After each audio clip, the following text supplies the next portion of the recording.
Hey, everybody. It's Paul Fleming, and we're doing our chamber check-in today with managing partner Jim Shipman of Colliers International. Hi, Jim. Hey, Paul. Good afternoon, everybody. Hey, how's your team holding up? How are you doing? Oh, we're doing well. We've been busy throughout the shutdown. We actually set up everybody remotely fairly early on. I think it was March 16th was when we pretty much closed our offices and everybody started working remotely. Still, some folks were coming in individually a little bit, but then we started our reopening phase May 4th with a.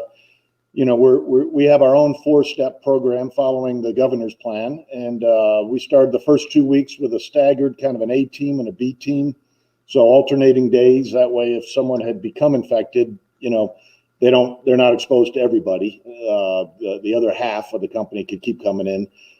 We removed that restriction this week, and everybody's in at the same time. But we still have all of the, obviously all the distancing and sanitizing, and folks required to wear masks when moving around the office, and limiting the size of meetings and things like that. But I think this week we really found the energy coming back, with everybody, a bigger group, a lot more, I don't know if the word's excitement, it was for me, but a lot more energy, and we're moving forward, staying very positive about things. Okay, you guys are in the heart of downtown in your offices down there. Why don't you tell us a little bit about some of the properties that you guys get to help manage? Well, yeah, we manage a number of office, but we've got, I believe, the largest portfolio of properties across the state under third-party management.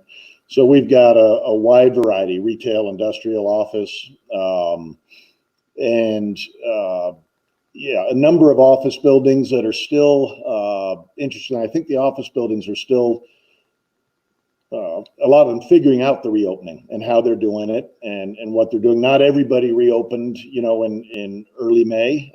Some folks are just reopening now, waited to when the, more of the retailers were opening.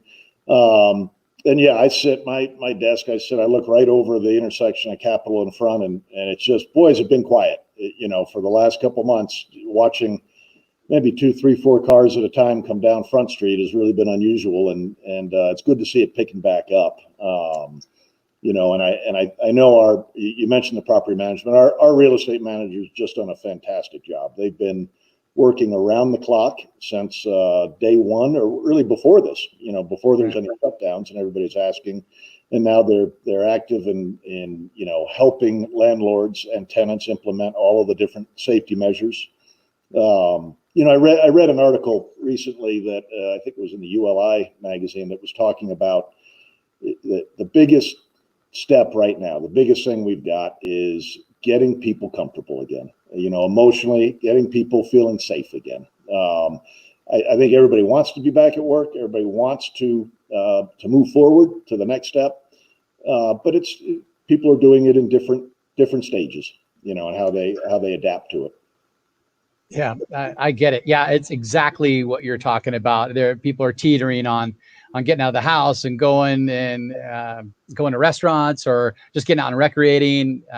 This is a great kind of test to see how people get back to recreation with this 3-day weekend. Jim, you have been a member of the chamber, and you actually are on our board of directors. So thank you for your seat there. We appreciate your support. But why don't you tell us a little bit about yourself? I am a big baseball guy. We have a little league here in town, and I get to coach my son and their teams all the way from kindergarten. And I know we've talked about baseball in the past, but why don't you give the audience just a little taste of your background?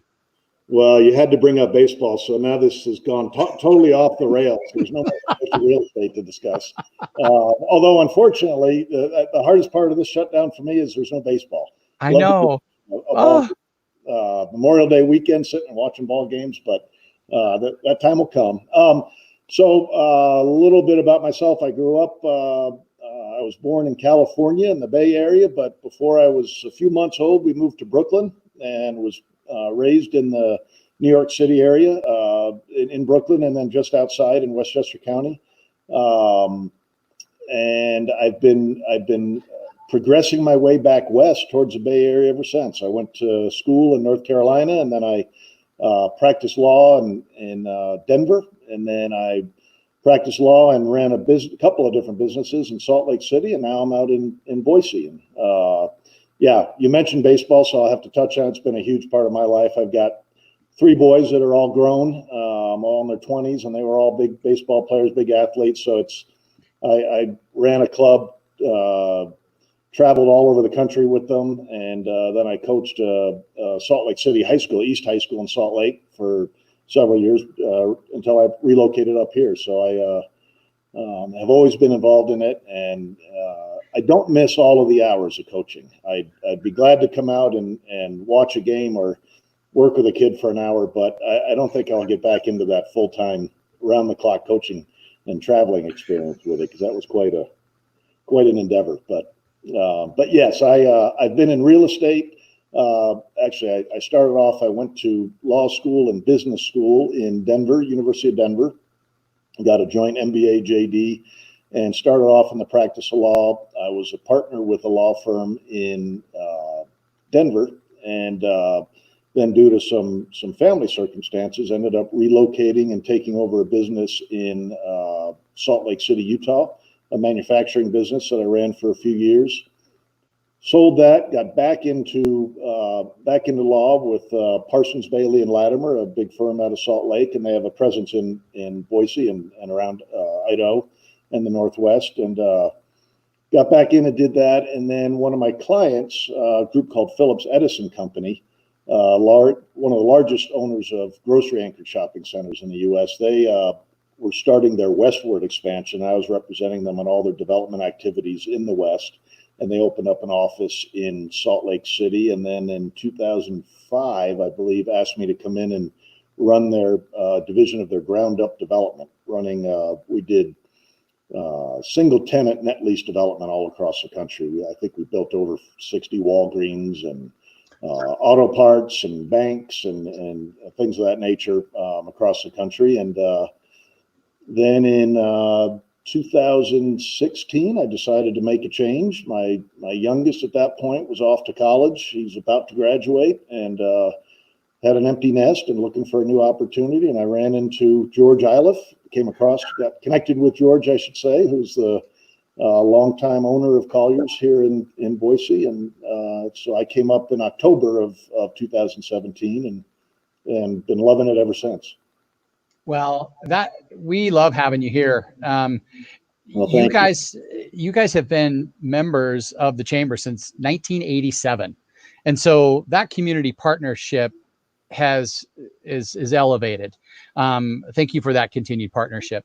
Now, if people wanted to connect with you and your team, Jim, where do we go? Who do we connect with? If we've got property owners that need your help, or we have somebody that needs to lease a space, how do we connect with you?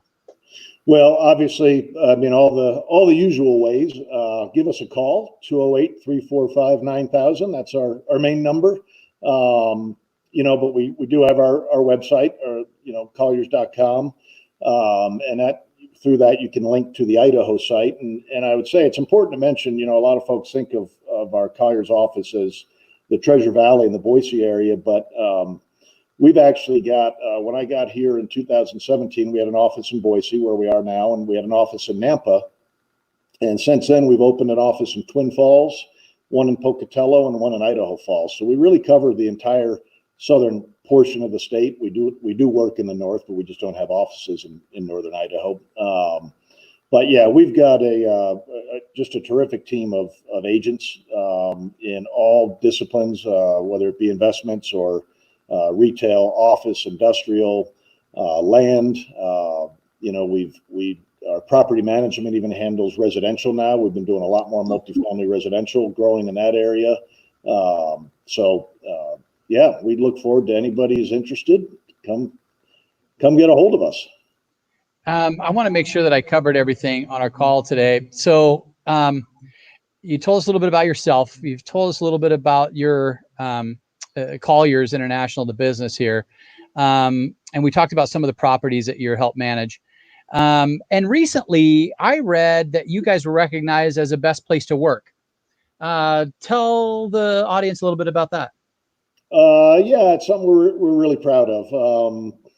The best places to work in Idaho is a group that does I guess a survey each year, and you apply, and then they have their a survey that they send out to all of your employees, and a fairly lengthy questionnaire, not only about what it's like to work, but what your interests, what's important to you in the workplace.